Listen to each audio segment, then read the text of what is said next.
Hey you, I'm Andy Powell. Welcome to the Allcast Podcast. No topic is off the table. I hope you enjoy. This episode is brought to you by Nomadicscapes LLC. Your flooring, demolition, cabinets, concrete, and drywall needs will be expertly handled by Benjamin. If you are in or around the Verde Valley region of Arizona and you need any kind of remodel, reach out to nomadicscapesllc@gmail.com for a free estimate and a 15% discount with the code ALLCAST. Grant, welcome. Andy, thanks for having me on. Definitely. So we'll start off with your childhood. You grew up here in Prescott, right? Yeah, I did. So my folks moved here when I was about 5 from Southern California. So I have a younger sister and a brother. We're all 3 years apart. My folks got divorced when I was, I think about 6 or 7. And my dad moved back to Southern California. My mom raised my sister and brother and I all here in town as a single mom for about a decade. She's in a wheelchair. You had an accident, broke her neck before I was born. So she raised us as a single mom in a wheelchair here in town for the first part of our lives. And then my stepdad came into the picture, I think when I was about 14, 15. And he retired out of the Army. I was a Special Forces guy. And they have a great relationship, and my dad's down in Southern California with my stepmom, and they have a great relationship. And so, we all love both sets of my parents and get along great. So that's awesome. How was she able to raise you guys in a wheelchair for 10 years? Was she able to work? No. So she, just a lot of discipline and hard work, and she is a great example of resiliency. And so throughout that time, she'd gone back to school and gotten a couple degrees, and has a master's in psychology. And then won the U.S. Open in wheelchair tennis back, I think, in 98 or 99. Whoa.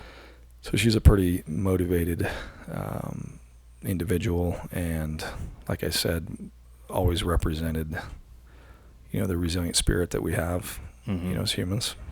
So now that I have kids, it's, I don't know how she did it. It's pretty amazing. So yeah, I've just got one, and I'm doing it by myself, and it seems impossible to me sometimes. I don't know how I'm, still breathing above 50%. Yeah. Yeah. It's pretty crazy. What was Prescott like when you moved here, when you were a kid? What was your first? Definitely a lot smaller. I think back then this would have been in probably the mid 80s, so 86 or 87, something like that. Maybe, I think I was looking a year or two ago, but probably around 15,000 or so, maybe 20,000 people. Wow. But relatively small. Not a lot to do here. But that was, back in the day when cell phones didn't exist and internet. And so as a kid, you just played outside a lot. So you don't recall not having a lot of options, because there was always something to do outside. In the neighborhood we grew up in, there was a pool. So a lot of, summertime spent in the pool or putzing around in the woods up here and playing sports. So there's enough I felt to do when I was a kid here. So yeah, definitely blown up since that time, huh? 15, 20,000 people. Yeah, I think we're at 46, or maybe 47,000. Is it that low? I thought it was more. No, Prescott. So the Quad City area is substantially more.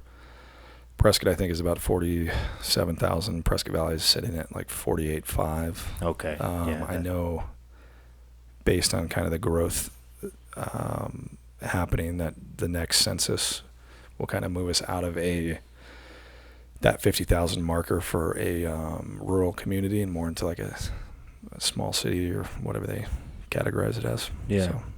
Right on. So when you, how old were you when you joined the military?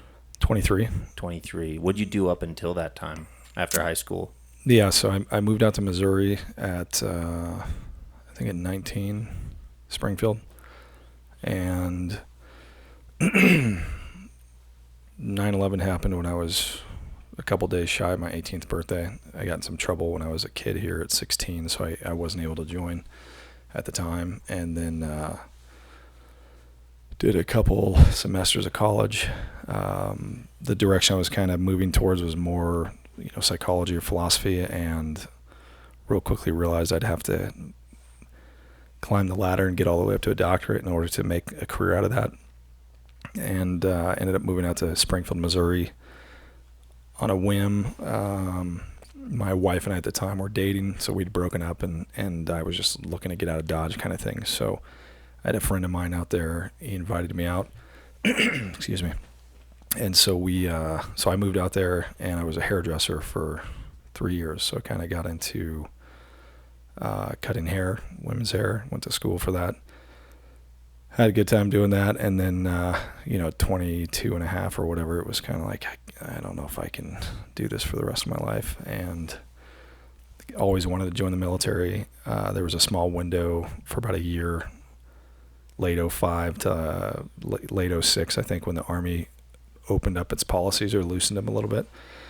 And I think at that time there were several branches that had done that overlapping, from late 04 to early 07. So I know, talking to some Marine Corps buddies in the Navy and Army, each branch kind of allowed, a certain amount of individuals that might have had a checkered past to come in. And so I went in August of 06, and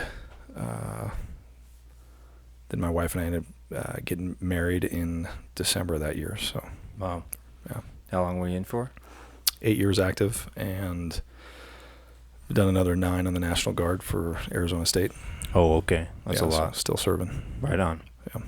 Right on. What did you do during the time that you were active? So I went through basic training, airborne, went through RIP at the time, which was Ranger Indoctrination Program, and then ended up at 2nd Ranger Battalion, 75th Ranger Regiment. So was there from early 07 to late 14, and had a good time. Awesome. Chilling out and doing that job. So I've never seen a Ranger regiment on its daily tasks, but I've been around a lot of 11 Bravo, 11 Charlie, stuff like that, whose daily tasks are basically garbage. Mm-hmm. Picking up garbage, literally dumb stuff. So what was it like in a Ranger regiment? Very disciplined and regimented. So so it falls under the Special Operations Command and JSOC. And, growing up, I'd read, several books regarding SEALs and SF and regiment. And so I was as knowledgeable as you could be back then, kind of prior to internet, for what those communities looked like. And when I went in 06, I was pretty concerned about not being able to get into the fight as fast as possible. And I always wanted to do the special operations route. And so looking at what my options were, and at that point, this was 06. And so Afghanistan had already been going on for 5 years. And Iraq had just kicked off about a year and a half prior, or maybe 2 years. And so the concern was, hey, I need to, what's the fastest way into the special operations community? So went in with a 11 Bravo infantry in basic training. I couldn't pull a contract for any type of special operations due to my history. And in basic training, at the last week, when everything was kind of done, the battalion sergeant major and the commander came in to kind of speak to the class. I just raised my hand and was like, hey, I'd like to get a contract for Ranger Regiment. And both those guys were both from regiment themselves. And so I met the prerequisites or qualifications to go through that process and get that contract. And so after going through RIP and then which is pretty much just a massive smoke fest. So I think right now they do about 6 courses a year. I think when I started, there was about 160 guys and maybe 30 or 40 graduated. And then the whole goal for RIP really at the time was to break us down any way they possibly could. And you pretty much are just suffering through it. And then if you're good enough to make it through an entire, selection process of just get messed with, then you end up at one of the 3 battalions, so 1st, 2nd, or 3rd. So got up to 2nd Battalion, and like I said, a lot of it was very attention to detail, very focused on the discipline and a regimented lifestyle. So the way regiment stood up in the 70s was it was very intentionally supposed to be a bridge between the special operations community and the Army, and then the big Army. And so you have the discipline and the focus that the NCO Corps and the soldiers need to have that represent what the Army should be. And then you also have the special operations component. So got a lot of the funding for the special operations side of the house and a lot of the really cool jobs. But then once you're back in garrison and you're not deployed, it's very much driven by, hey, you need to represent the best and brightest of what the Army has at all levels, you know. So you get these young kids, 18, 19, 20, that are thrust in these positions of a lot of responsibility and leadership positions, and then kind of coming to age with just a metric shit ton of responsibility at a very young age compared to some of the peers we might have in some of the other soft elements. So once you get to regiment, that's when you kind of pick up all your excessive schools and your training, and so we kind of load that up on the back end for the guys that come in, compared to, you know, the SFQ course or the SEALs or PJs or combat controllers. Their entire selection and qualification course is usually, you know, a year to 2 years, and you're kind of front loading all of that, and then once you get through, you make it into your unit, and so you're qualified in those specific areas. But for us, it's go through selection, you make it into battalion, and then pretty much every day is sink or swim. So there's a lot of Peter principle nonstop for guys that been here a couple months, they don't hack it, they're out. You know, been here 10 years, they get promoted to a new position, can't hack it in that job, they get kicked out. So our retention rate or attrition rate a year was like 50-60% a year. So we lost a lot of, you're always just losing guys. You know, they're either getting kicked out, they're getting out, or they're going over to the unit or CAG or SF or something like that. So wow. So you got to keep it tight. You can't lax at all. No, you never feel like you've arrived. Right. I think it's a very good place to be at mentally. Yeah. But it's very, you don't realize the level of stress you're kind of under until you get out and you realize, like, my entire career I felt like you're just striving to do the best you can, but at any given time you can just for whatever reason it's like, hey, you're gone, booted. So yeah. So are you guys doing like Connex layouts when you're back in garrison, or are you guys mostly doing real training that's applicable? Yeah, so we had all the miscellaneous stuff that any unit would have within the military to keep you kind of busy, but really a lot of it was training focused. So our deployment cycle was, let's see, at the time it was like every 6 months we deploy for like 4 to 6 months, and during that time you had, you know, your 2 weeks of vacation when you would get back from a deployment and kind of regroup and head home or go do whatever you want to do. Then you have about 4.5-5 months of actual train up, and then after that you have another 2 weeks and for vacation, and then you pretty much deploy days later, week later. And so our training cycle, to kind of give you an example, would be, you know, you'd have 3 line companies, so, you know, roughly 300 guys, probably a little less. Usually we're always operating undermanned. And so those 3 companies, we would shoot more in 4.5, 5 months of training than the entire base of Fort Lewis combined. So that's 40, I think at the time, 36,000 soldiers. And so we're 300, maybe 400 guys total, like in the battalion, and then you know, including HHC and some of the other support elements, and then the actual 3 rifle companies and all the platoons that are, you know, the door kickers and stuff. I mean, it was pretty extensive training. You're just constantly gone out of the state, out of at different schools. So like I said, we use the training cycle to go get all your other qualifications. So master breacher, sniper, guys go down to dive school or Halo or wherever they need to go for their specific jobs. They're just constantly going to those schools, and on top of that, having to keep up and track and pace with their actual platoon or company, kind of like dependent on where they might be deploying to. So it is a pretty grueling process. So yeah, it's badass. A lot of rounds downrange. Do you you were a sniper, right? You did a lot of sniper stuff? Yeah, so I went over to the sniper section about 2.5, 3 years into battalion. So my last 5 years in battalion, I was a sniper. So you can't get over there until you've been through Ranger School, and the majority of the time you have to be a team leader and kind of prove your moxie, your worth, leading men, and then you can hop over to the sniper section. I was able to just because of how stuff lined up, I kind of hopped over to the sniper section. It was either, hey, take a team, or you can go to snipers and go to the selection for that. And so I went over there and spent 5 years and 4 deployments as a sniper. So I think I was there for a total of 9 deployments. I went on 6, and 2 to Iraq and 4 to Afghanistan. Do you have a favorite rifle? Yeah, my SPR.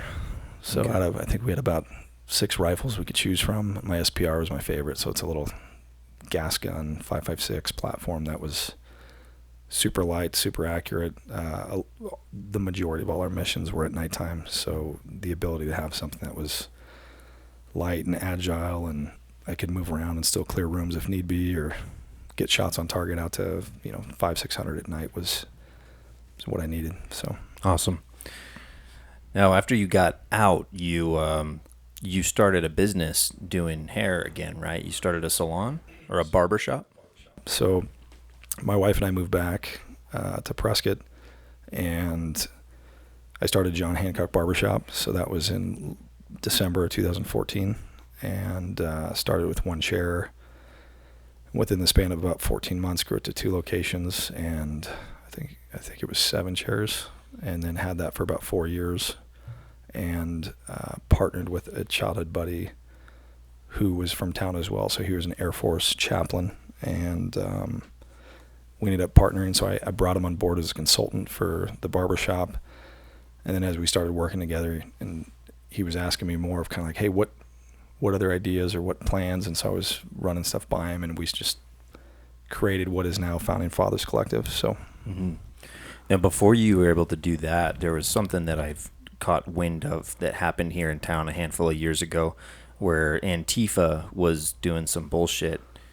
And will you tell me a little bit about that and what your response was as being a business owner in the downtown area? Yeah, there was, I don't know if it was Antifa or I think it was more the BLM stuff. So, okay. But it was, I think some of the organizations down in Phoenix wanted to come up here, and I believe at the time one of the local colleges, Prescott College, had just hired a adjunct professor or teacher who was one of the females that started Black Lives Matter.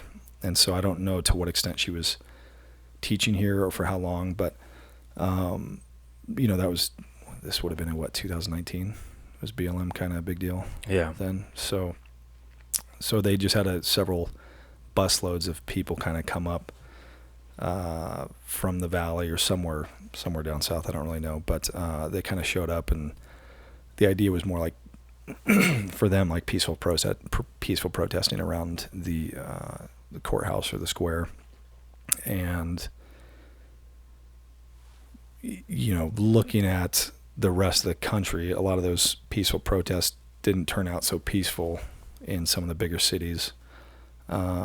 So here, I think it swung pretty far to people going to the extremes of thinking, hey, I need to go down to the courthouse or, downtown to the city and bring my rifle or whatever they thought was best for, I guess, a display of force, right? So we just pretty much, our business was 100 yards off the square. Mm-hmm. We just sat, hunkered down, like I wasn't too concerned. It's like if something's going to pop off, we'll see what happens. But we have a really competent police force here, and, YCSO, the sheriff department. So yeah, I know they worked hand in hand with a lot of just partnership, interagency partnership within all the police forces up here and the sheriff department. And so everything was handled fine, and nothing was broken. And I think for the most part, it was relatively a peaceful protest. I didn't really walk down there. It's a work day. I'm going to work and cut hair. So right on. That sounds like I think the phrase you used was a show of force or something like that, just to kind of say, hey, we've seen that people are lighting cars on fire in other cities. You're not going to do that here. Yeah. And that's pretty much all it was, saying, hey, yeah, not here. That's good stuff. There's definitely a lot of people, from what I heard, that were coming from other parts of the county to kind of provide that show of force. So it wasn't just necessarily a bunch of locals, but I think, you get people that are, like looking for fights or wanting to instigate on both sides of the aisle. Mm-hmm. And so I'm glad that nothing transpired and got too out of hand. So yeah, you get people from all different parts of the pie, I guess. Those different groups. What are some of them? Like, you've got the Arizona Rangers, which is not. That's something totally different. That's like a volunteer law enforcement thing that actually works in a legitimate professional capacity, which is probably had nothing to do with it. Then you have something on the other end, which makes the FBI watch lists, like the the Oath Keepers, right, which starts out with good intentions, but then you get the mall cops of the world joining in, hoping that they get to see something. Yeah. So it's kind of seems like it could turn to chaos pretty quickly, unfortunately. As far as the Founding Fathers Collective, so when you expanded your 2 John Hancock barbershop locations into that, or kind of converged them into that, what was your original vision for that? Like, why did you want to do it?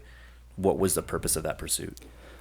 Yeah, so I think the goal really came out of when I had started John Hancock Barbershop. We were doing a lot with,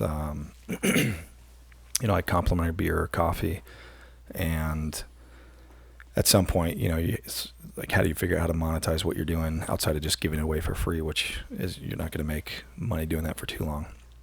And the goal was really how to provide an actual physical location that is kind of like a master planned third space. So something where people within the community can come and enjoy a good time and show up, early in the morning or come late at night. And, we have a gym there. There's a jiu-jitsu facility. There's a small retail shop, coffee shop, the speakeasy, the tap wall, which is all beer and wine and non-alcoholics.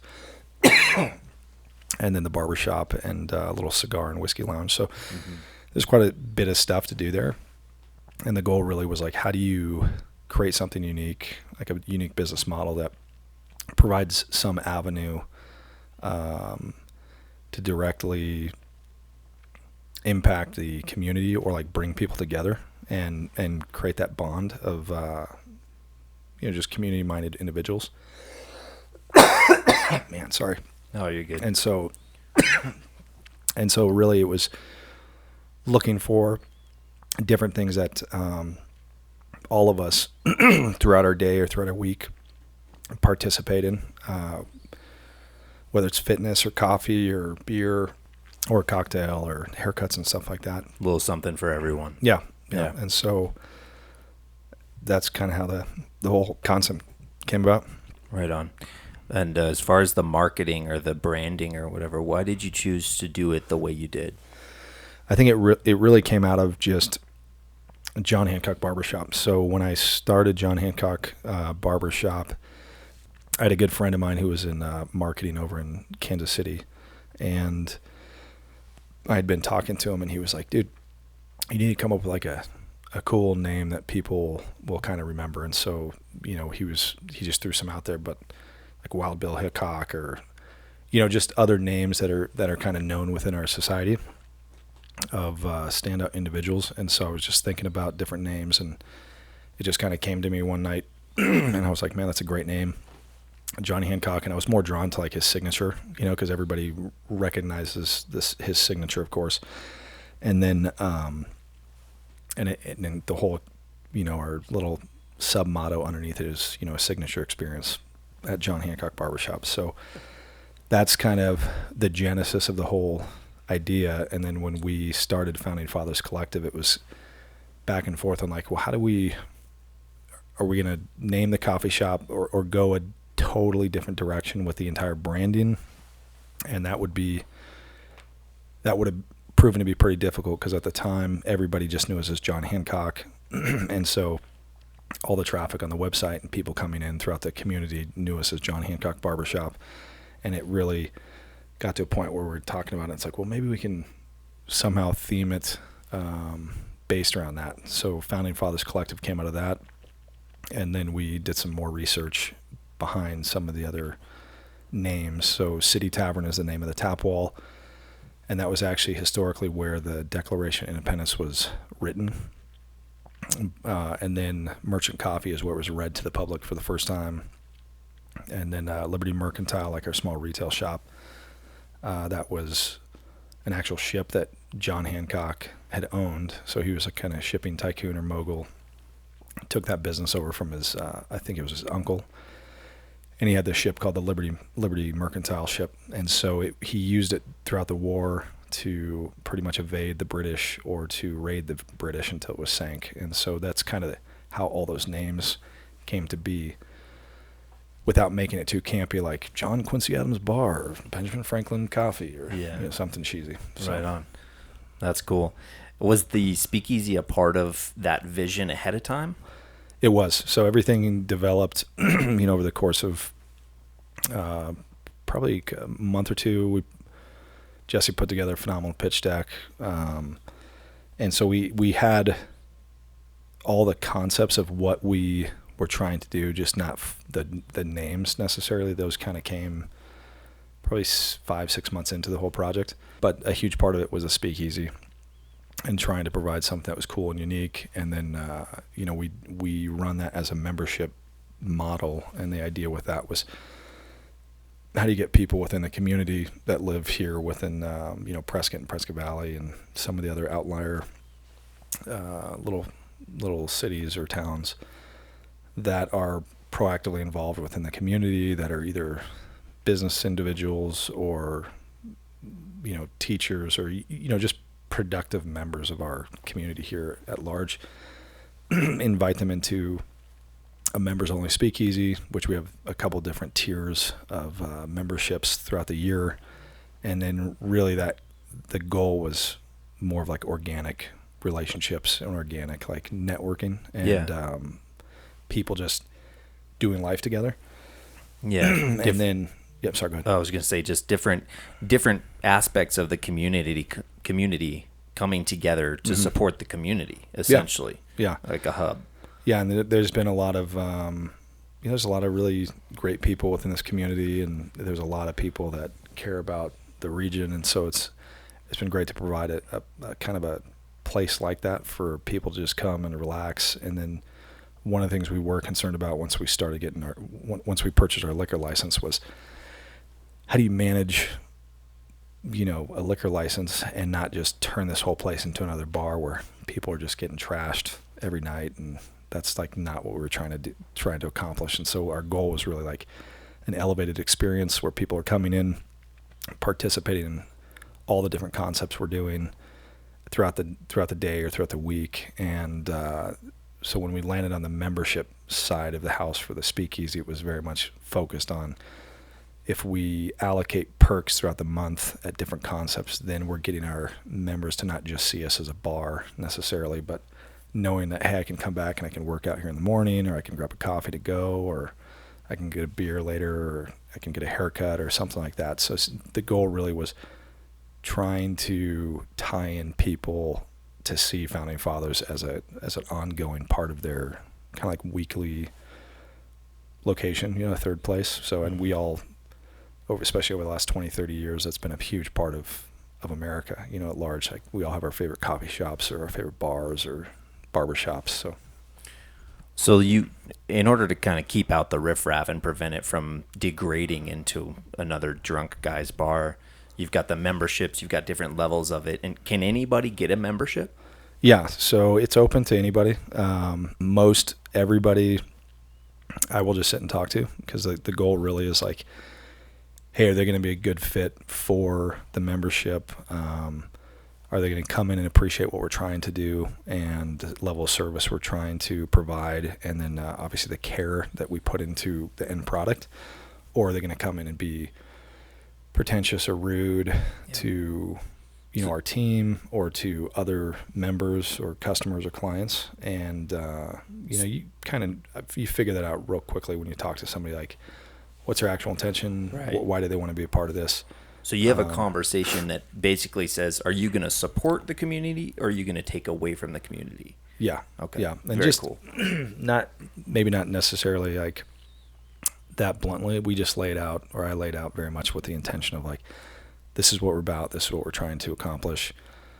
There's several boards within the community that Jess and I sit on. So, we sat on, the YMCA or Young Life or Agape House, or very involved with different, Big Brothers, Big Sisters, stuff like this. And so the goal really is also highlighting the need that we might have in the community and putting that in front of our team. So we have several of our key leadership that sit on different nonprofits or boards throughout the community.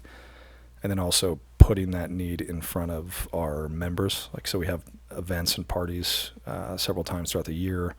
And then we usually use those as as an ability to highlight different nonprofits or charities within the community that obviously are in need. And so when you can pull together a couple hundred members and then throw a good party or a bash, but then use that to highlight, hey, this is an organization in town that this is what they're accomplishing, and part of the proceeds from tonight's going to go to help this organization or charity. So it's a good way to give back and be intentional with running a business. Right on. Have you ever had to cancel someone's membership based on, I don't know, acting like an asshole or something? Very rarely. Usually try to, the goal really is to figure out how do we try to, one, accommodate everybody, but then also to like stick to our convictions and our true north, and everything is relationship. And so if it gets that point, there's a lot of trying to talk with and converse with people instead of just making the assumption that, hey, they're doing this on purpose or with intention, and give them the benefit of the doubt. But there's a few times where it's like, hey, sorry, man, like, or lady, Yeah. So it's kind of a juggling act, just that, and just moving through time. Yeah, having absolutely. a lot of different pieces to the puzzle. Right on. So when COVID happened and different governments were deciding, hey, you can't have your business open, what was your response to that? So we opened the entire concept in October 2020, which I think was, COVID was that year in March, and there may have been that second. Was there that second like swing into COVID at that point? So anyways, we opened in October. At that point, there had been enough time at a local level to where, I think I remember reading the stats, but at that time it's like all of Yavapai County for 8 months up to that point, you're talking like February, March or whatever, up until October, 7-8 months, it was like 61 deaths from COVID, and the year prior there was like 79 deaths from car wrecks. And so it's kind of like, well, there's not that you need to downplay the loss of life, but the reality is like there's just, this isn't as bad as we were led on to believe. And so we opened right in the middle of it and pretty much opened our doors with very minimal. I did the very basics of what we needed to accomplish. Really tried to allow a place to attract people who wanted to come in and just live life and not feel like they had to live kind of in fear, and really try to respect everybody's boundaries. So we had staff members and clients and customers that would come in with masks and others that wouldn't, and it was just, hey, like we're all adults here, and a lot of the science is out, and especially now 2.5 years later, it's like there's a lot of problems that arose from I think the fear mongering, or the kind of the irrational protocols that went into place that people might have had good intentions for, or not, It's a lot of reactive policies or emergency policies put into place. But it sounds like what your guys' approach was kind of to preserve freedom of choice within your boundary that you could. That's excellent. So having a community hub like the Founding Fathers attracts certain key community people, which, all of them kind of come across your threshold more or less. So a lot of people that are in key places that support or have the ability to destroy the structure of the community that we're in. Mm-hmm. Now, there's been a lot of growth lately, a lot of people moving here. And how exactly do you see responsible development happening in this particular area? Yeah, that's a great question. So I looked into this maybe, so I ran for city council in 2021.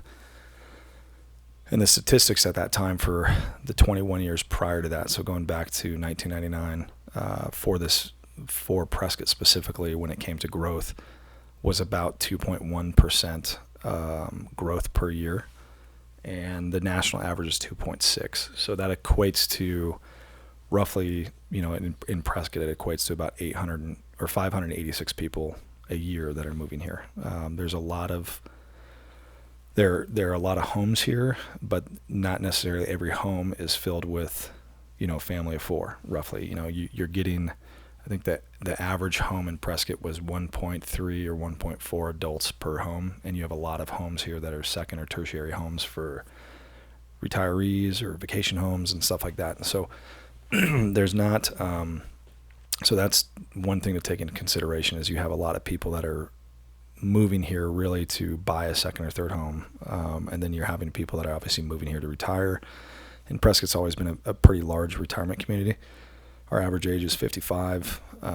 There's a pretty big gap between 55 and older, and that younger group of people who might be mid-20s to late 30s that really are your workforce, that are providing either the jobs or the stirring the community to bolster, healthcare or jobs in hospitality and stuff that's pretty common in other cities. So one of the things I've been really focusing on with the amount of people that are moving here, which still isn't, large. I just ran the numbers. But what I've seen and what I think putting my finger on is, like, you have people that are here, whether they've been here for their whole life or whether they've been here for 6 months, whatever it is. But I think it's more of a mindset of people who understand and appreciate the value of seeing themselves as a citizen of Prescott or the region and wanting to participate and be involved with what's going on. And people that move here and they think they share a lot of the same values, which I think at face value they do, because they're attracted to Prescott and they're attracted to the lifestyle. And a lot of the people here are very genuinely kind and nice, and you see it everywhere. You go around downtown and people are waving or they say hello and look at you in the eye. And it's great. But I think what I've noticed is you have people that move here and they still have a metropolitan mindset. And so they don't understand the importance of actually assimilating to our geographic location or culture.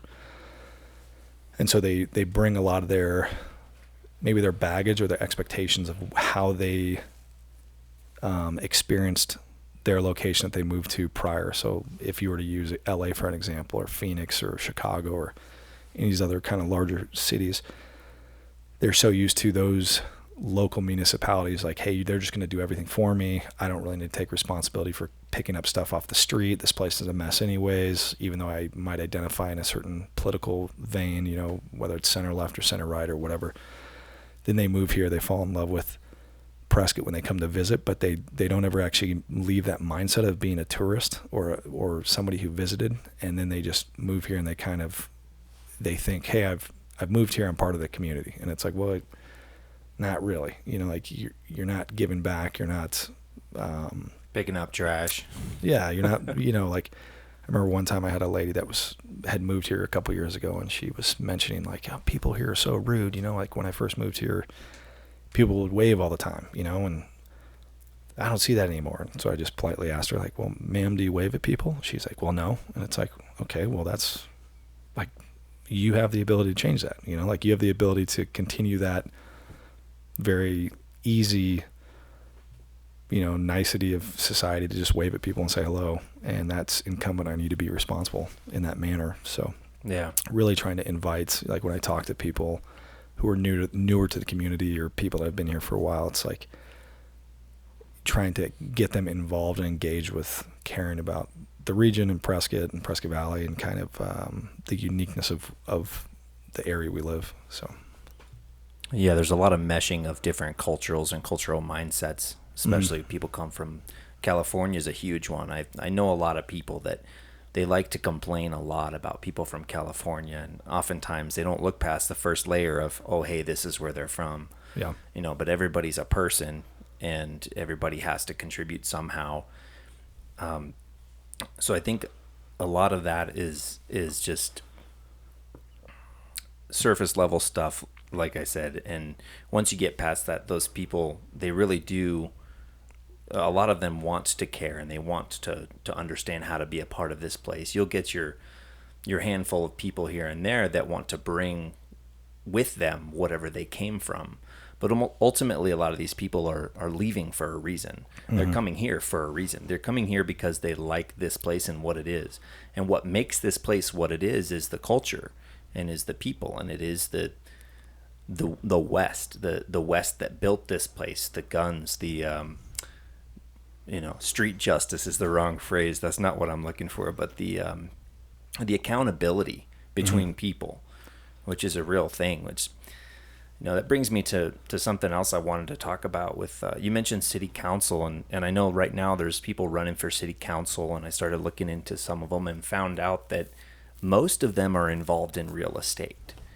And so I was curious, do you think that that's a conflict of interest? And how do we keep accountable these people that have their feet in multiple camps? Yeah, I think, so going back to city council and how Prescott is structured, if I remember correctly, the pay for city council is relatively very small. So I think right now city council members are making, I think it's like $475 a month for their responsibilities, their roles and responsibilities. And the mayor's position makes, maybe it's $600. And so it's not... A month? Yeah.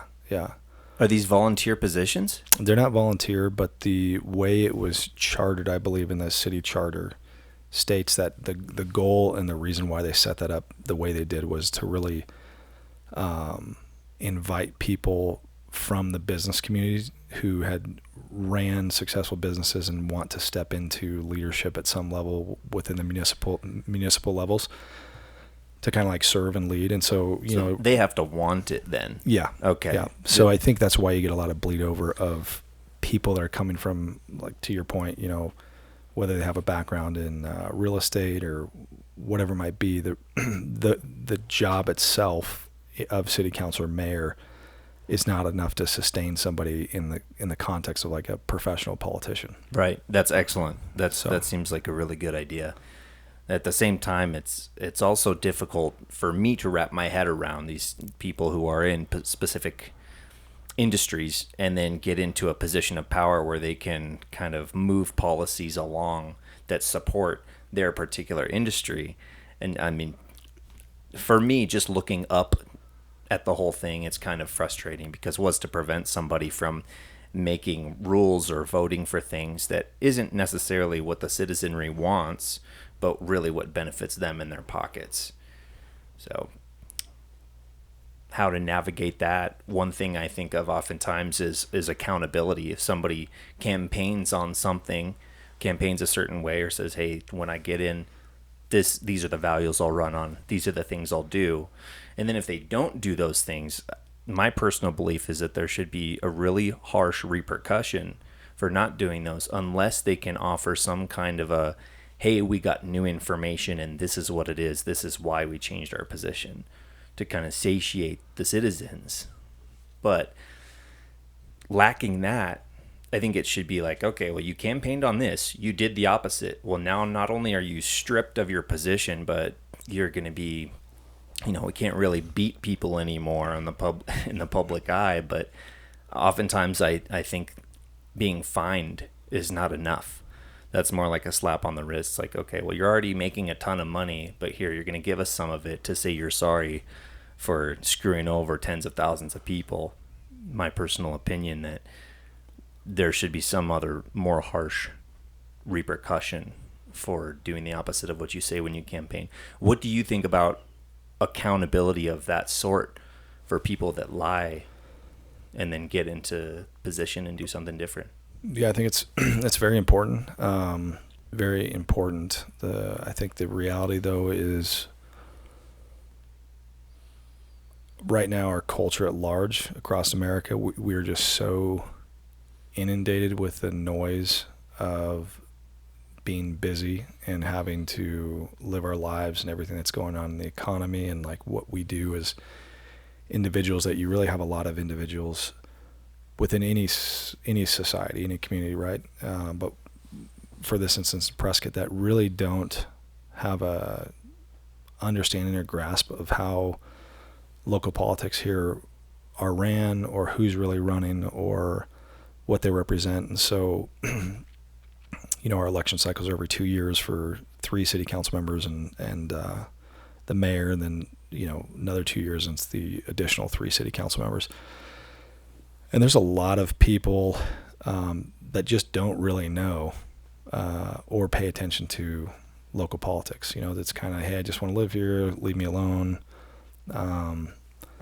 Or they're just too busy, especially think of your younger families, too busy to care really about what is actually going on, or what the choices are that are being made on their behalf, and how will that affect them in 5 years or 10 years or 20 years, or their kids, So, and the other thing too on that too is, I know several current city council members and previous city council members, and I think the hard thing to do, but I think it's the right thing to do, is like, you have to be able to find the proverbial table and with anybody, and be able to sit across the table, and it's like, you have your opinion, I have my opinion, and somewhere in the middle is the truth. And so the goal is that we're both trying to get to the truth. And do I have the humility to like come to your side of the table and look at how you're looking at an issue from your perspective, and see, oh, Andy's got some valid points and maybe I need to change myself, and then do you in turn have the ability to come to my side and look at it and see, okay, Grant's got some interesting perspectives. I don't agree with everything, but I definitely agree on these 2 or 3 issues, and I think now everything is becoming so polarized, and people don't understand the importance of balance and harmony, and they lack the maturity or the wisdom and insight to actually look past their own perspective or worldview all the time, and they'd rather throw stones, a glass house type thing. So. Yeah, definitely. And it's also really hard for somebody, just the average person who, maybe they don't have the time. Most people don't have the time to invest enough time in politics to understand fully what's going on, even on a local level. Yeah. And even if they did have that time, how easy is it to actually get to a table to sit across from that person and ask them questions? It's not very easy, which is why conversations like these are super helpful. We can get it in a spot where it's long form, people can listen kind of deeper rather than those short clips or just like a video of one person saying, hey, this is why I'm campaigning. But to actually get to that place that you're talking about where people are able to put their own perspectives over here on the shelf while being open and having an honest exchange about, well, what's your perspective? And most importantly, why is that your perspective? It's easy to see what someone's opinion is, but I believe everybody arrives at their opinion for a reason. Mm-hmm. And to get to that is really the meat and potatoes of what we have to do here, because otherwise we're just kind of sitting back blindly voting for someone we have a little bit of information about and just trusting on a hope that they're going to make decisions that are good for me and my kids.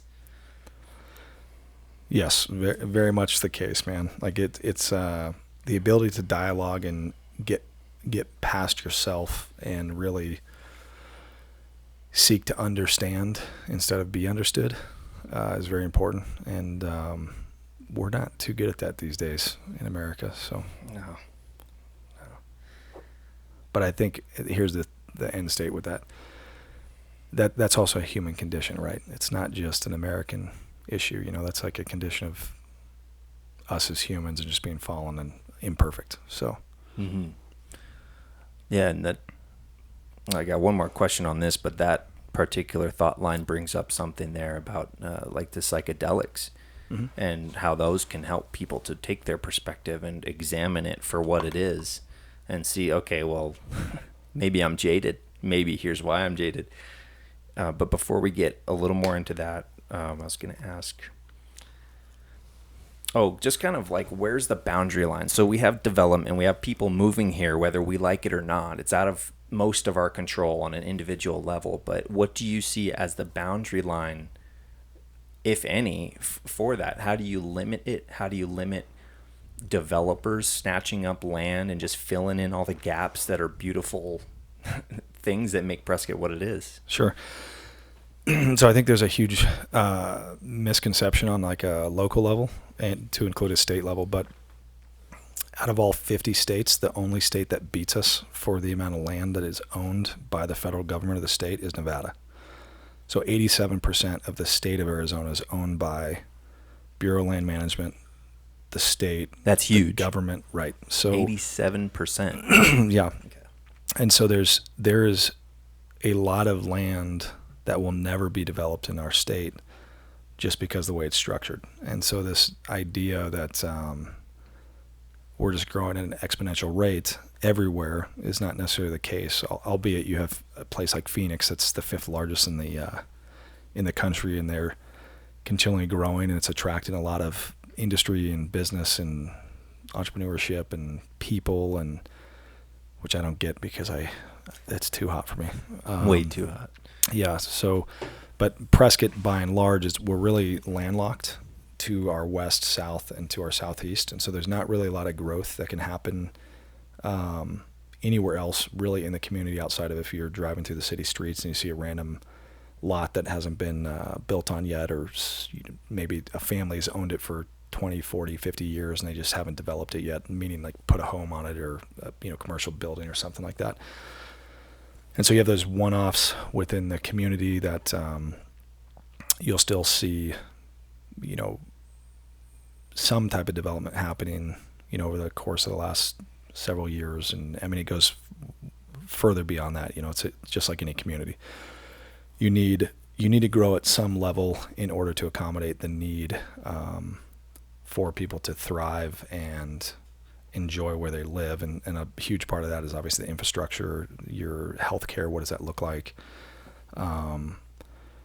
Your jobs, your industry, like what type of people are you attracting here that can afford to live here?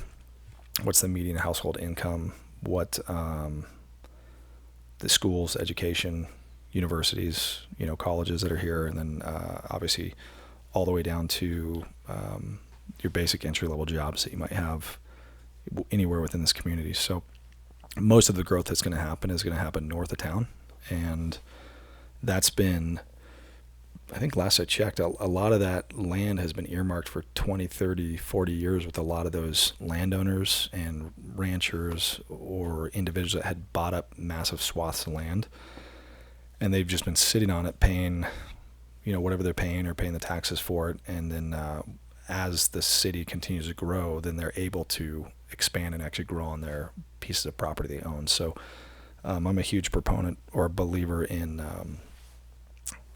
the ability for private property rights. And if people buy those properties or parcels of land 15, 20, 10 years ago, 30 years ago, whatever. Maybe it's been in the family for 100 years. And over time, stuff changes, and the community of Prescott is no longer 15,000 like it was when I was a kid. You know, you're going to have to grow to some extent. So I think the biggest problem is, how do we grow with a level of intentionality and wisdom and foresight in doing that? And I think usually what ends up happening is you have the private sector that's always going to be a lot quicker to provide or see the need and provide the answer, whereas the municipalities in pretty much anywhere within our country, government is always a lot slower because there's so much bureaucracy that goes along with it. And so what you need is a healthy partnership between the local government and the local landowners, developers, builders, you know, the producers that are physically building things that are needs within our community, whether it's homes or whether it's another hospital or whether it's whatever, a gas station, right? Like if there can be a balance between the two entities and they can work together to plan out the future of what this place looks like in 20, 25, 30 years, 40 years, and how it can accommodate and sustain the ability for our children to live here. That's what should be happening. You know, I was part of that generation that grew up here, and most kids that grow up here, you have to leave because there's no way to sustainably live and thrive here. Because it was more being sustained rather than grown. Right. Right. And so, you know, they're the kids that grow up here and they stay here, and you know, it's either in construction or it's in you know, the labor or police or fire, which are all very much needed within this community. And then the kids that are like, hey, I want to do something in tech, you know, well, we don't, at the time, we didn't have anything like that. So it's like, well, you have to go to Phoenix or LA or you name it. So these kids are just, they're leaving and they don't have the ability to move back here and, you know, reinvest into the community they grew up in, you know. And it's only been in the last maybe 10 years that you're seeing some of those opportunities come back up within our community to where people are coming here that grew up here, and it's like, hey, I can move back with my family and I can either start a business or go into some avenue of a job that's sustainable for me to live and hopefully ideally thrive in the community, not just survive. So right on. Good answer, man. Oh yeah, complete. That's good. With developers and government having that balance and that partnership, me from way over here looking out at those things, literally just conceptually, I know what developers are. I know roughly what they do. I know what government is, and I know, first of all, how much it sucks, but I also know what they do. But as far as a balance between government and developers, my puny idea of developers is that, well, they don't really care what's happening. They want to make money. Their goal is to, like real estate, they want to sell property. Developers want to sell building on property. So how does that balance take place, or how can that take place? Is it through policy or conversations, handshakes? Do you know? I think it's all of that. Okay. And so there's a time and a place for everything, right? So in, let's say 20 years ago, there was a lot more handshake agreements, you know, because you had at the time a town of 15,000, 10,000, 15, 20,000, and everybody really did know each other. And so there was a lot more just integrity, healthy interaction, integrity, and accountability. Yeah. And so stuff happened for the better. You know, like I was here in the 80s, 90s, and 2000s, and this place was largely dead. You know, like downtown was dead. There was a lot of empty buildings downtown, not a lot of shops and stuff like that you see nowadays. And I think people that are newer to the area kind of they fail to realize that a lot of the developers and the builders that are here, they really do come from a legacy of those type of families. And so they in turn, you know, their families are second, third generation of doing that here. And so they've just grown up in that type of environment and trade which helped produce the Prescott that we all live and love. And so these people that move here, ironically, are living in a place like Prescott Lakes or, Mountain Club's been here forever, but Hacienda or now Capitol Canyon or some of these other locations. And the irony is, like, you can't have those places to live. I mean, the development you live in right now, or the neighborhood you live in, this is definitely down the road, is relatively newer in the last 10, 15 years. But that comes with people having the vision to create something to attract people to move here or to sustain the lifestyle that we have. And people also fail to realize, like, there's a lot of hard work and sacrifice that go into putting it all on the line for just building one house, let alone, hey, I'm going to build a neighborhood, of 30 houses or whatever, 100 houses. Yeah. And so they lay it all on the line in hopes that, hey, it pays off in the end and I'm going to make money, and good for them. Like, I'm a total capitalist and I believe in the free market, but at the same point, it's like you treat people fairly or you don't, and you're going to get what you deserve. So, yeah. But, like, I have a lot of friends here that are home builders or been here for generations. And so we've all seen this place go from what it was to what it is now. And they're just providing a need. So a lot of those people who are currently developers here, home builders, whatever, if they've been here for a generation or 3 or 4, then they do care to some degree what happens to their home, essentially. So it seems more likely that if they are from this place, then they care more about the decisions they make and how it affects this place long term.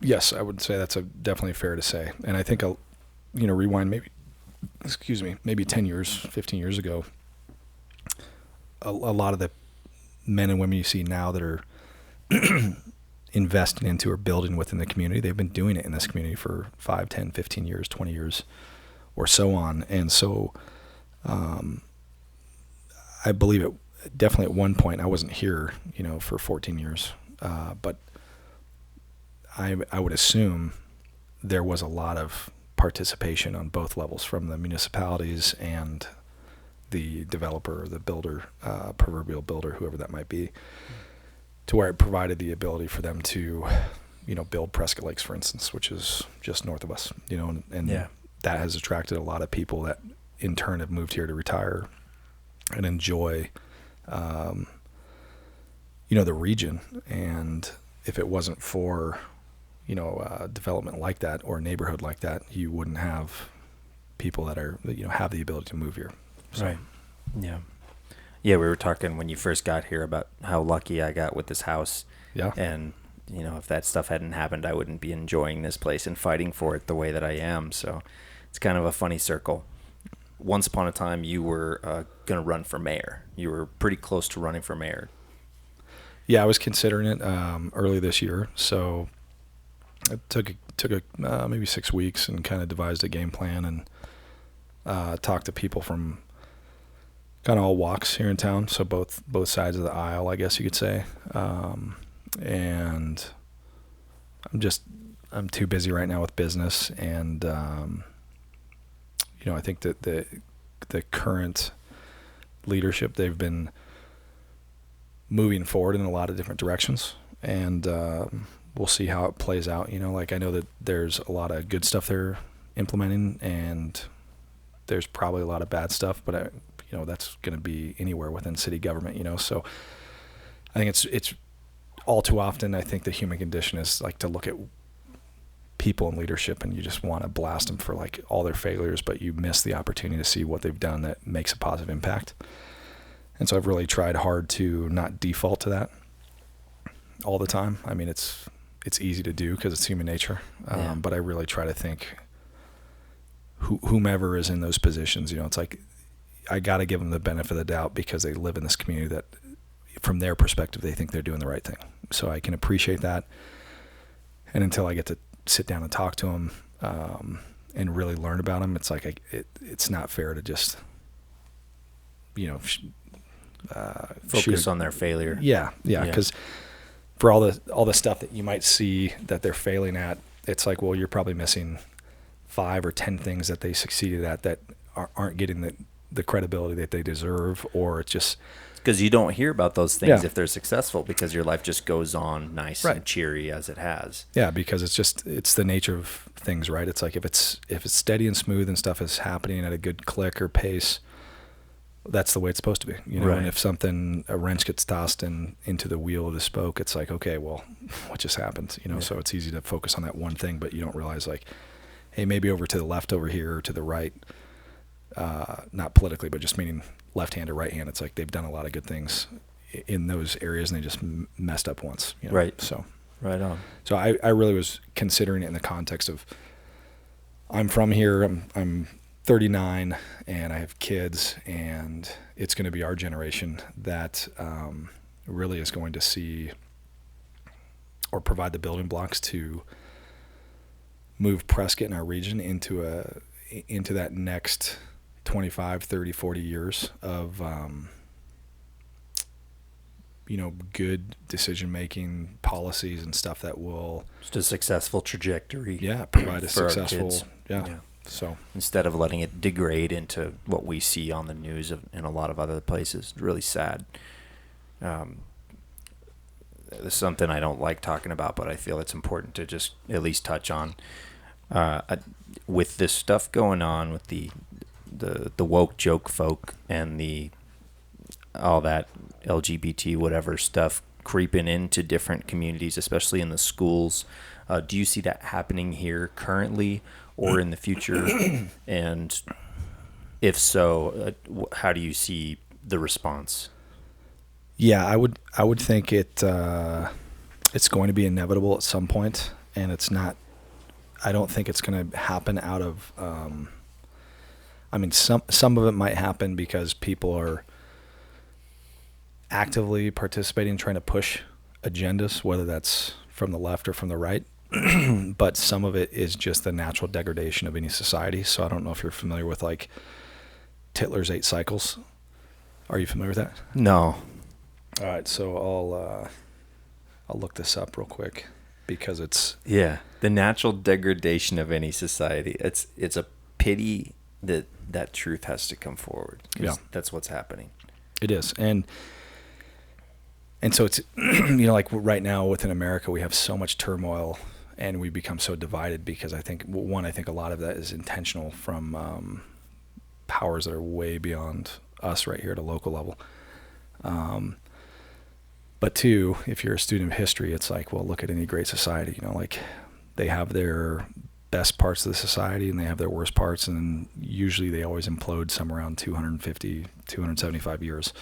And so Tytler's 8 cycles, just to read them out to you, but usually every society starts out of a place of bondage, and then they move to faith, and then they move to courage, and then liberty, and then abundance, and then selfishness, and out of that is complacency, apathy, dependency, and then back to bondage. And so if you go back to, look at Romans or the Greeks or the Persians or the Medes or even some of the European countries right now or China or Russia, like it's just a natural evolution within a culture or society to where, what's the old saying, like strong men create good times create weak men create hard times create strong men. Yeah. So same type of simplistic like narrative, but everything in life is cyclical.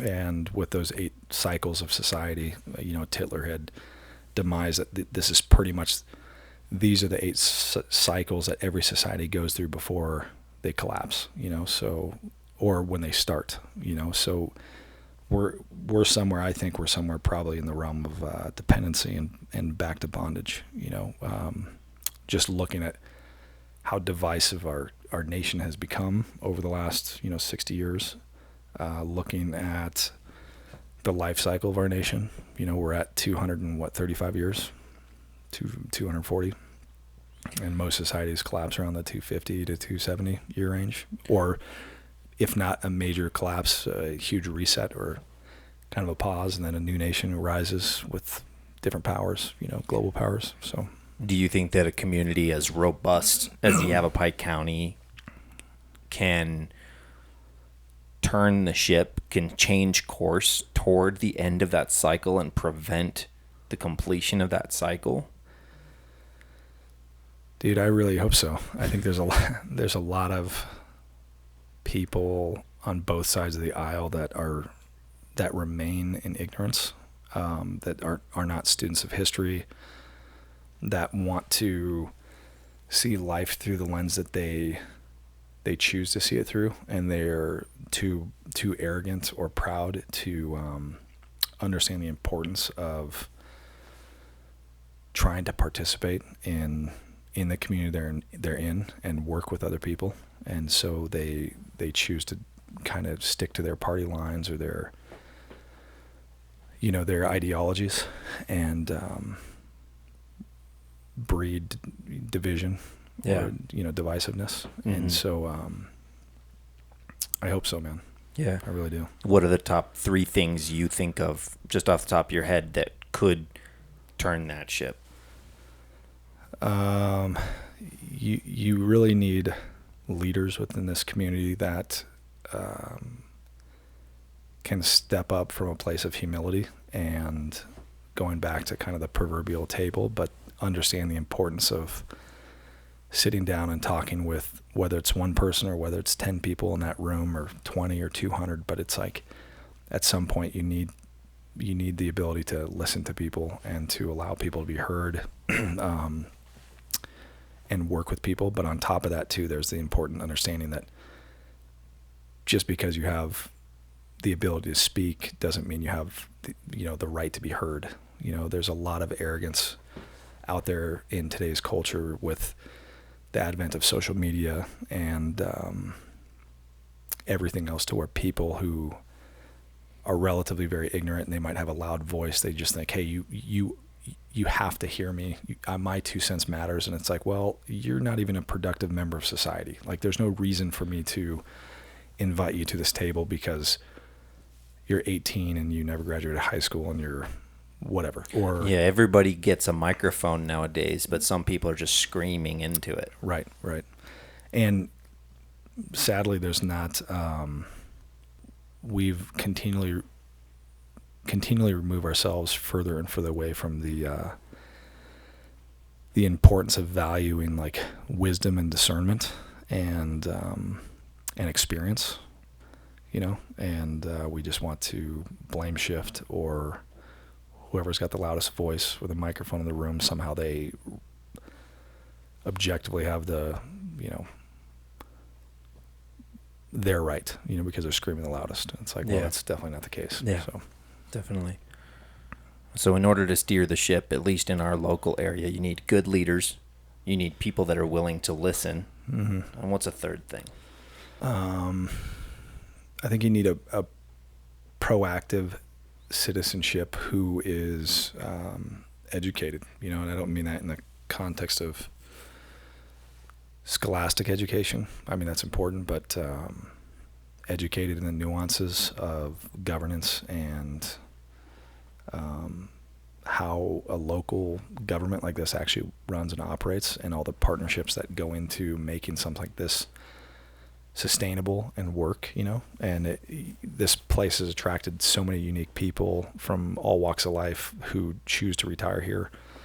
And there's a lot of intellectual property within Prescott and the region, and the ability to slow down and I think listen to people. But once again, if you're going to open your mouth, have the humility to understand you don't know everything, and hopefully sit and listen to some people.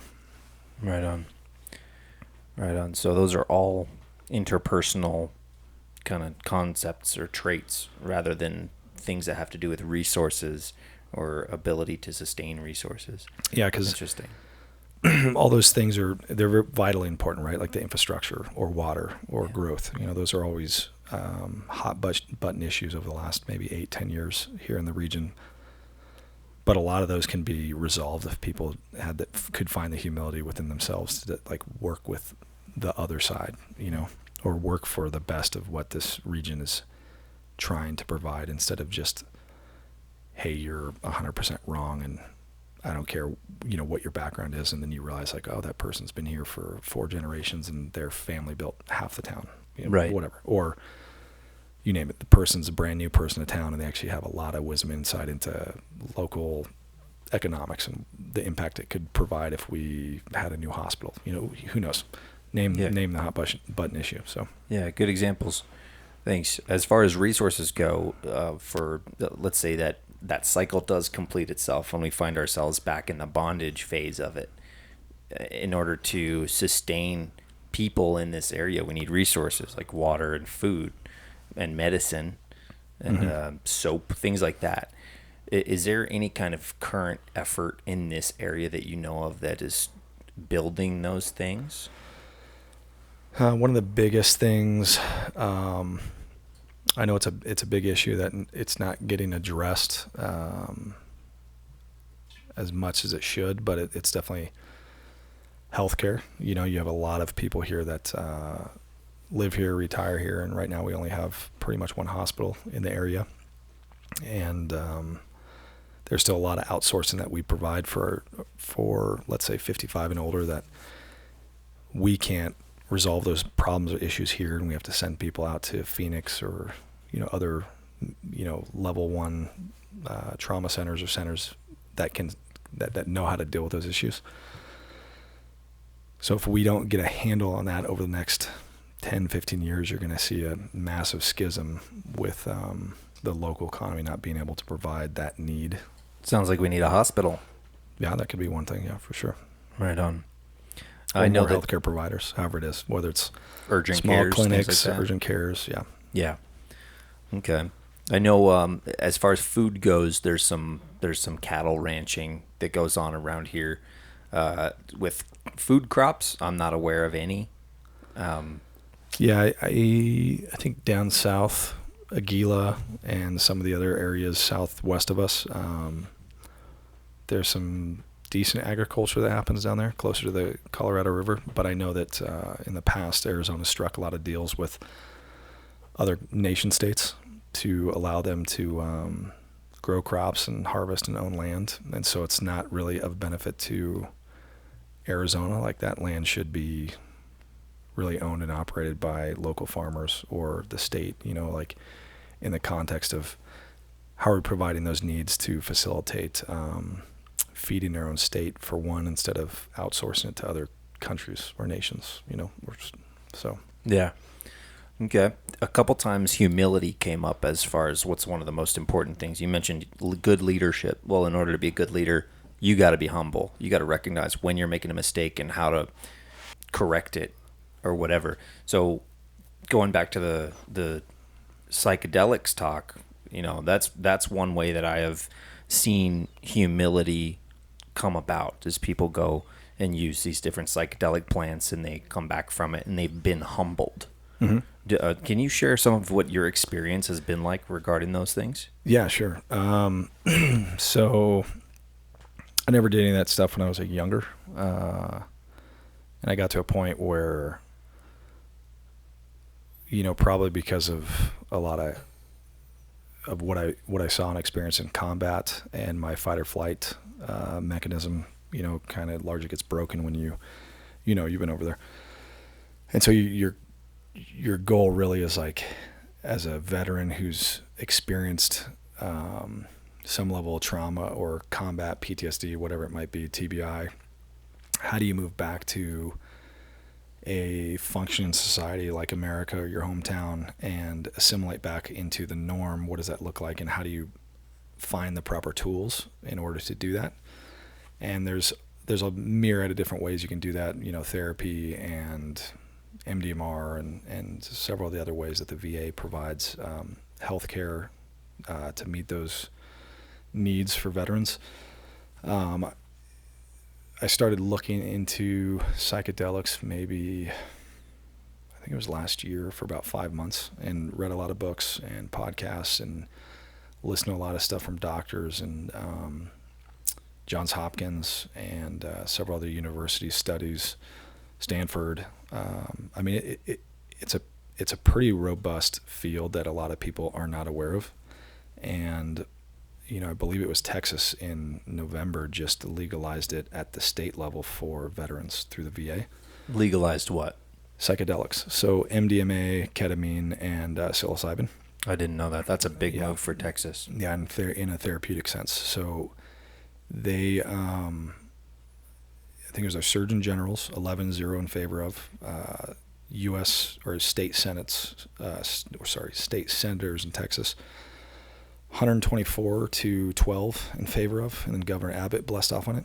And so they started rolling out the first form of that type of psychedelic therapy, obviously within the confines of the VA system over there.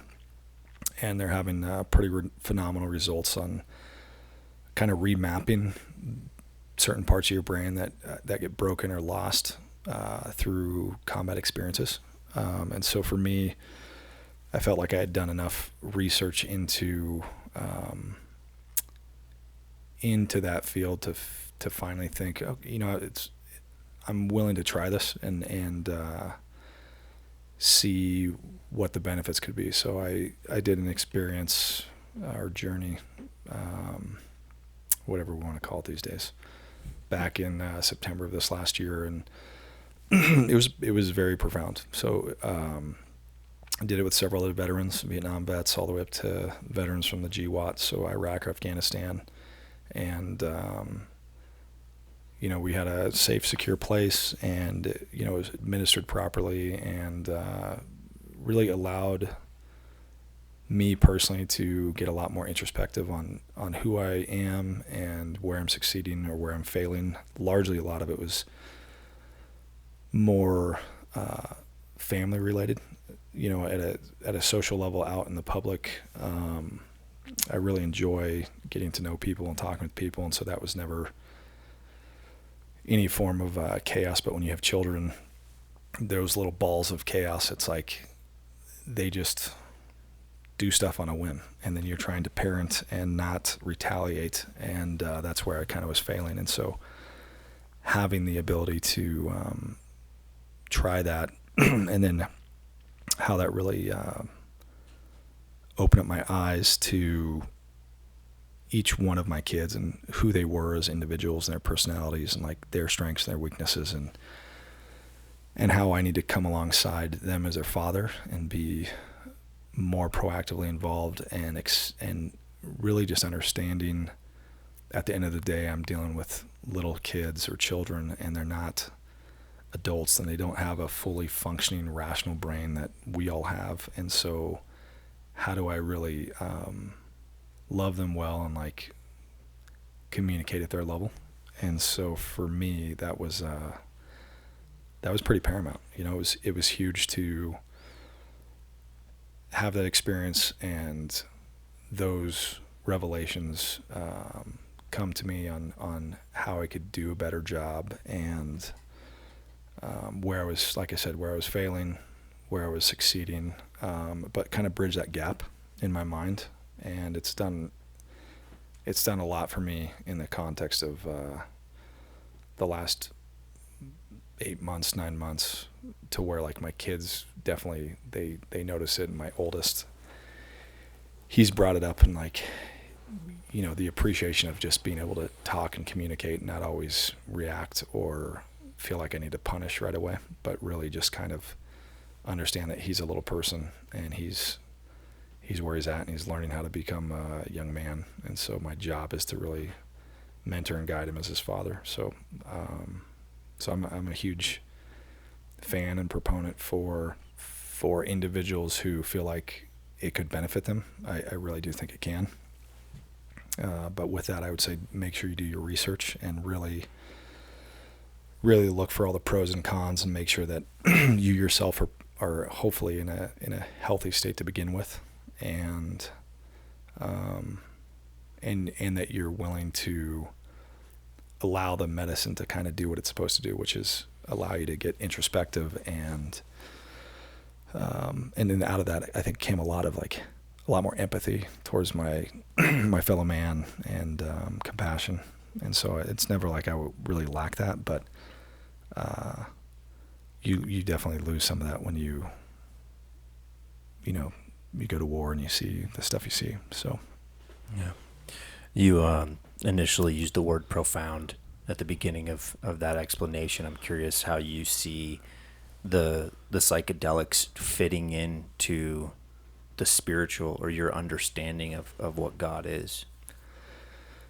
That's a really good question. So what's the interplay there, and what are your beliefs? Yeah, so I'm definitely a Bible-believing Christian. Jesus Christ died for my sins, like the whole 9 yards, and trying to always be as thoughtful as I can as a person, and really trying to figure out who I am, what I'm supposed to be doing with my life. How do I constantly pursue being a better husband or father or business owner or mentor, whatever the different roles that I am currently sit in, as we speak. And so I think a part of that was it never bothered me in the context of my faith, because my faith's already very secure. But at some point it's like, hey, I'm 39 at the time, and it's like, I'm okay with trying this out because, my life has been very blessed, and I have a very solid head on my shoulders. And so if this allows me to tap into a different part of my brain that I probably shut off or did a really good job at killing when I was in the military. Hit the mute button on that. Yeah. Huh? Yeah. So it was worth it to me to figure out how do I reopen that back up. And I'm too busy to go to hours or years of therapy with a counselor. Not that I think there's not value to that, but like I said, my mom has a master's in psychology. I grew up being psychotherapized, and when I was in college, it was psychology or philosophy was the direction I wanted to go. And so I've always found people and the mind and how we work and operate very fascinating. And so it's not like they'd be necessarily sharing any truth that was new or profound. I'd agree with them, and it's not like I'm fighting against what they're saying. It's like, dude, I agree with what you're saying, but I just don't know how to get past what I'm dealing with. There's just a barrier, Yeah, they can't provide the same type of therapeutics that those psychedelics provide. Yeah. So it's helpful to talk to a person, but sometimes that's not the thing you need. Mm-hmm. So do you? Oh, sorry. I was going to say, I think I was just reading. I think there was a couple military congressmen over the last 2 weeks that presented a bill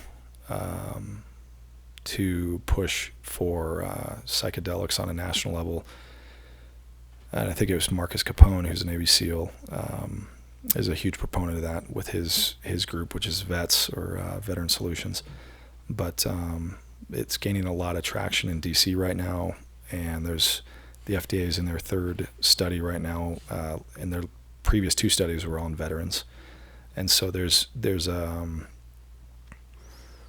what's the right word? There was a lot of stigma, I think, since the 60s, probably because it was just introduced very haphazardly and irresponsibly into society.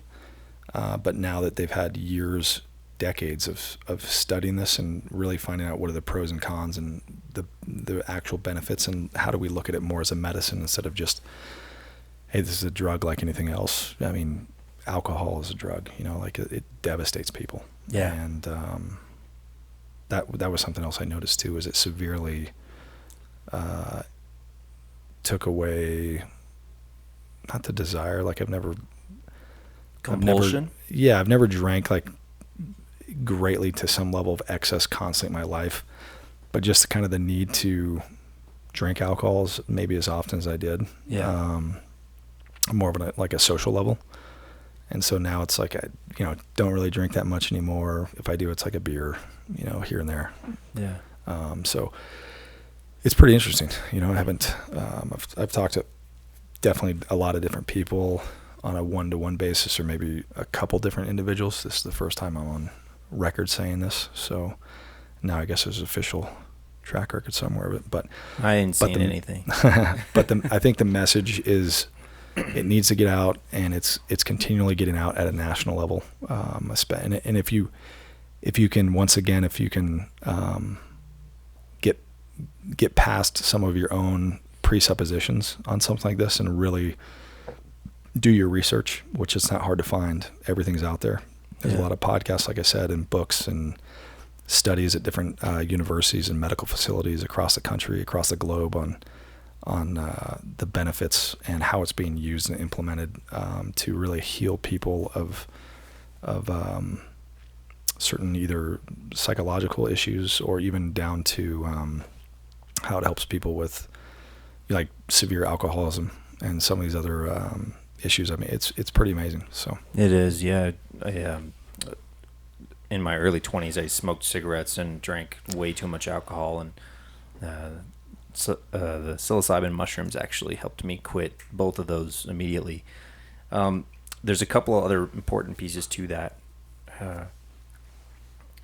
One of them is that oftentimes there's a culture that comes along with psychedelics, and that culture generally stems from the New Age community. I'd caution people with that because there's a lot of terminology that gets used to kind of feed your mind in a certain direction, and I think that's been negative. I was steeped in that for several years and kind of found my way out and realized, this is just people they see this medicine and then they get stuck in a loop of this is the answer, or it takes them away from the solidness of who their character is at their core, and it puts them into this place of constantly questioning or constantly seeking growth when that's not necessarily what it needs to be. Mm-hmm. It has a powerful impact. But the other thing is, you've heard the phrase mass psychosis or mass formation, right? And that happened with the COVID thing, right? So if we look at what happened in the 60s where people were taking these psychedelics at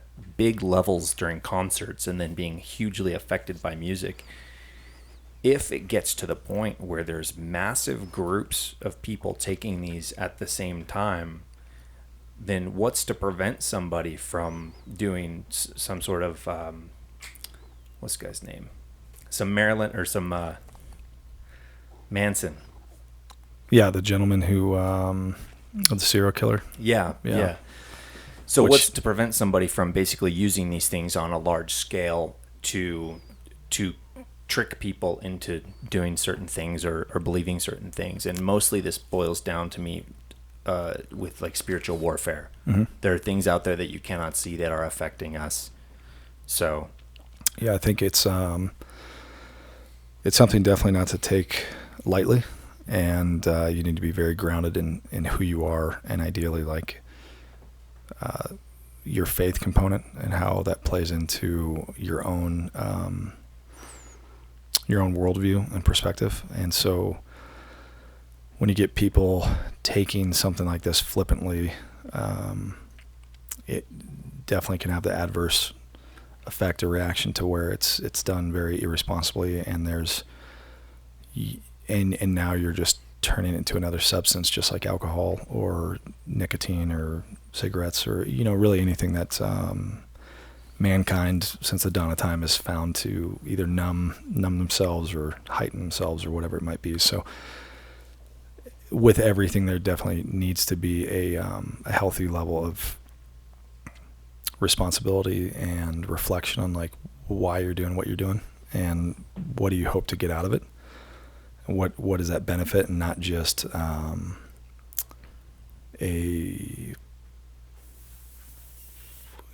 a complete degradation of your integrity or your morals or values.